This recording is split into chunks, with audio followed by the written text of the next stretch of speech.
Welcome back to my YouTube channel Salesforce AI Champions. Today I'll be going to talk about and I'll be demonstrate how to use HTTP callout in Salesforce Record-Triggered Flow. So first of all, my use case will be like I'm in a opportunity record in Salesforce, and based on this is a checkbox field that I have already created, like get category list. So whenever this checkbox is getting updated to true, if I just update it to true, then we should make a call out to an external system that I'll be just going to talk about. Like we'll be call a mock API, and based on that mock API response, we'll store that response of the category list, product category list, into this long text area field that I have already created in opportunity object. So this get category list is a checkbox field, and this get a category list is a long text area field in Salesforce. So based on this checkbox is checked, then I'll be calling that external system, and I'll be stored the response into this category list long text area field.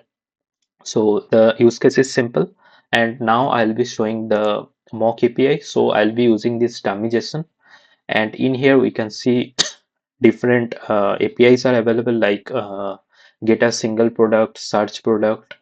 So from here I'll be using just product categories. So I'll be using these. So this one I'll be using get products category list, and this is the endpoint, like product slash category list. And if I just show the output, so this will be the category list, like beauty, fragrance, furniture, groceries, so etc. This will be the category list, and I will be storing this products category list into that long text area field. So let me just create a new record triggered flow. So from the quick find, I'll be just searching for the flows,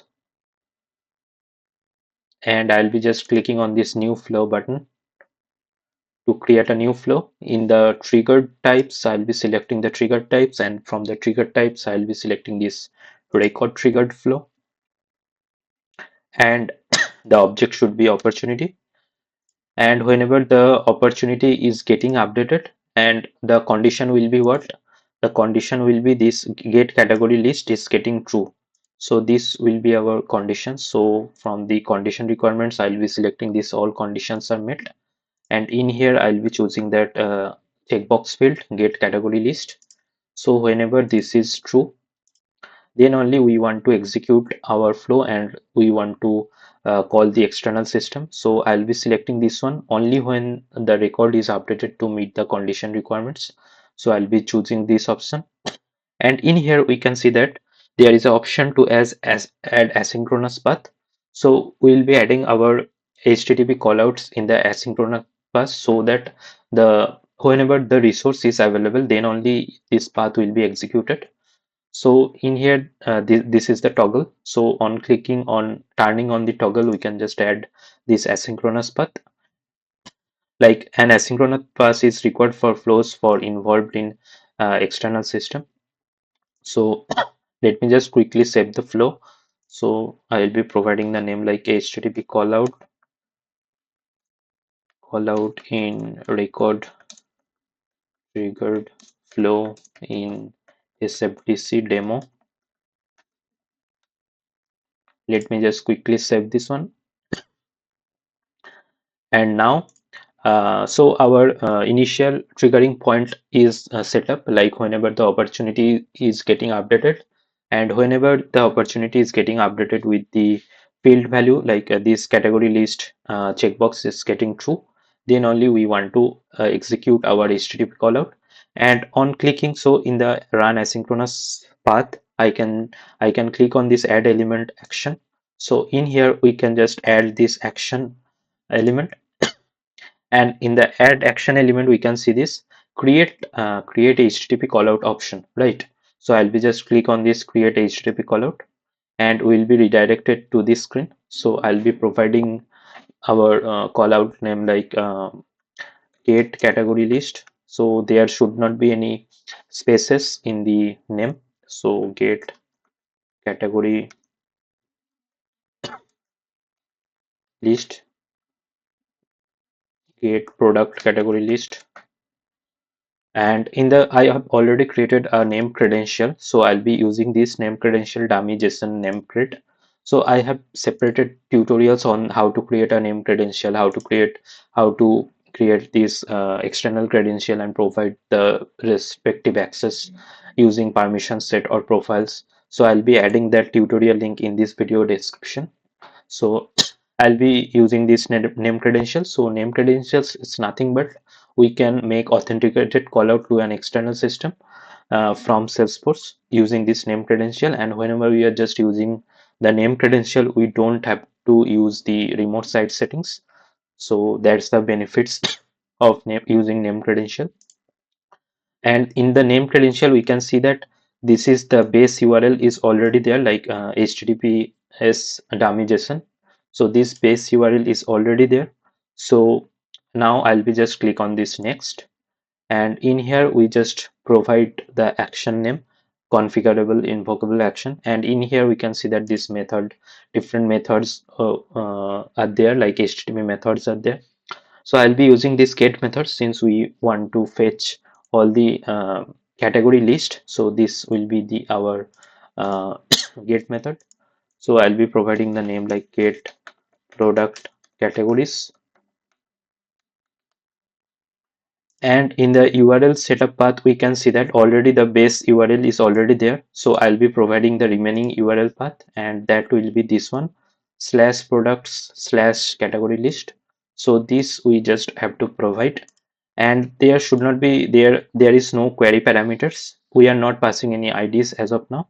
But if we want to make any post calls, then in that case we just need to provide category list parameters. And I'll be just click on this next, and connect for schema. So establishes a connection to the API endpoint and retrieves response, generating an accurate real-time sample response. So I'll be using this option. And in here we can just connect. So connect the sample response. So I'll be just click on this connect option.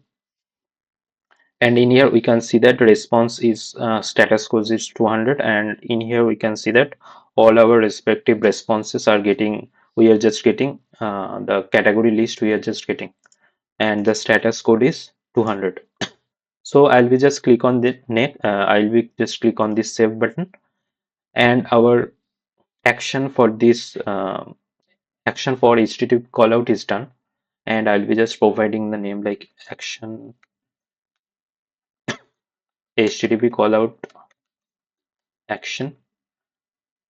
And there will be different responses, like in these two x's we are just getting the string value of the response, and the response code will be stored in this response. And if response code means that 200 or something like that, the response code will be stored. And if there are any errors, that will be stored into this default exception variable. So I'll be just using those in the latter in this flow in the next steps. So what we want to do, we want to update whenever this category list is getting updated to true, we want to store this category list values into this field category list.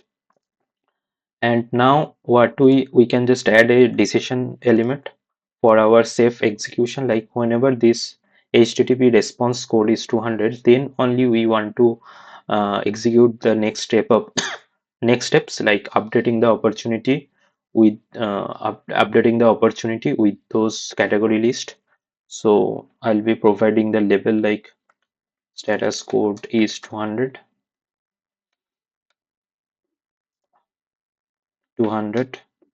And in the resource we can just provide this output from the HTTP action. So this is the action, and whenever this response code, so we'll be getting the response code in here. So whenever the response code is 200, then only we want to execute our next steps into this success path, right? So let me just quickly save this flow, and we can just add. So let me just debug a little bit. Let me select this asynchronous path, and let me just keep the initial conditions and I'll be selecting the opportunity, and let me see and whether we are just getting the response code to 200 or not. And we can see that in this 2xx we are just getting all our respective category list properly, and the response code is 200 as well. And now since this is a array, so we can just run a loop and we can just assign using an assignment element. We can just store these values into a text variable, and then we can just use that text variable to update the opportunity this field, this category list field, we can just update. So before that, let me just create a new resource, like creating the text variable. So in the resource type, I'll be selecting the variable, and I'll be choosing the variable like um, category list var text, and the data type should be text, and there should not be this is for like taking the multiple values. So I just want to one by one I'll be just taking all the values in here by comma separated using the assignment elements. So I just created a variable of data type text, and I'll be using the loop to assign those values. So let me just search for loops in the add element, and I'll be providing the label as loop to the response category list.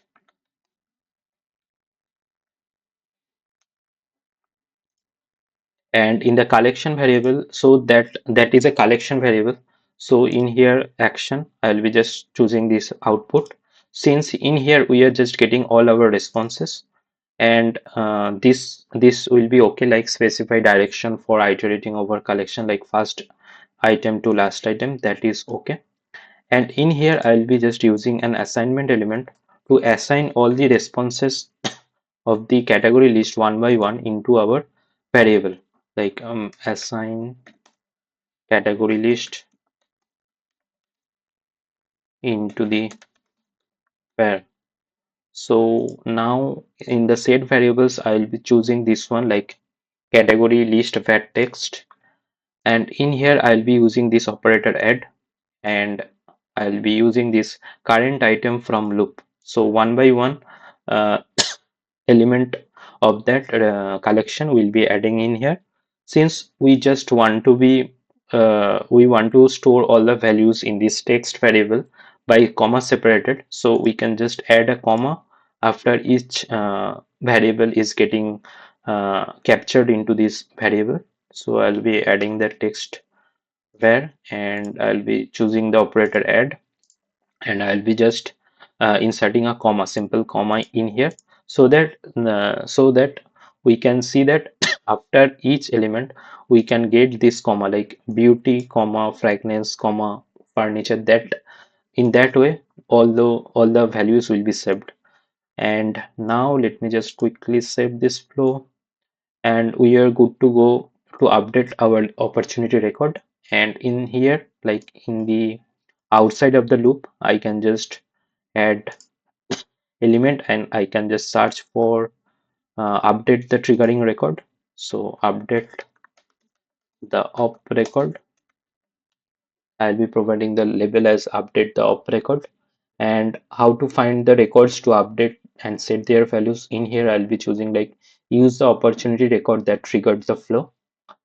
So the record will be updated which triggered the this flow. So triggering opportunity will be updated, and the opportunity field that will be updated is that this category list long text area field will be updated with the value of our variable, like this variable category list var.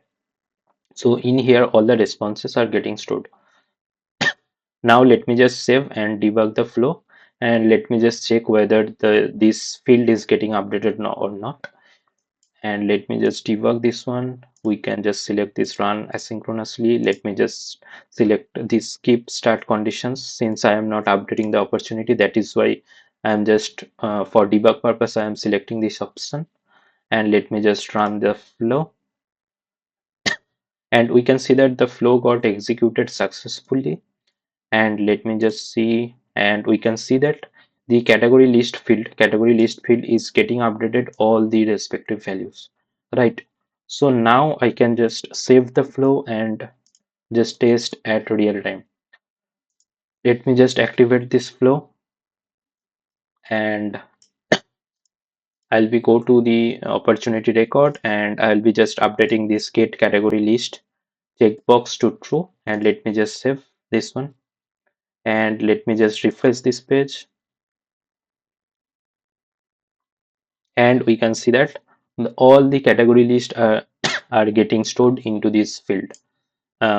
So this is how we can just simply use HTTP callouts in record triggered flow. So I have another tutorial like using HTTP callout in screen flow of Salesforce. So I'll be adding that tutorial link in this video description as well. So if you like this video, please like, share, subscribe my YouTube channel. I'll be adding more tutorials on Salesforce and Omni Studio topics. So please stay tuned. Thank you for watching.